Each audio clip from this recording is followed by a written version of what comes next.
Ayaw gumana ng aking ayaw gumana ng aircon.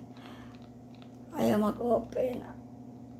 Hindi ko alam kung ang aircon o ang remote ang may sira. So, paano natin bubuhayin ang aircon nang walang remote? Yun ang problema. So, hanapin natin ang switch.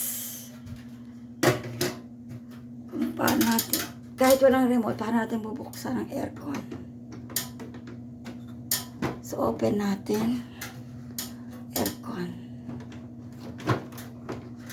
So, yan. Ang switch. Aircon ko pala ay carrier. Ang switch ay dito natin open. Ito. Ayan. Open na.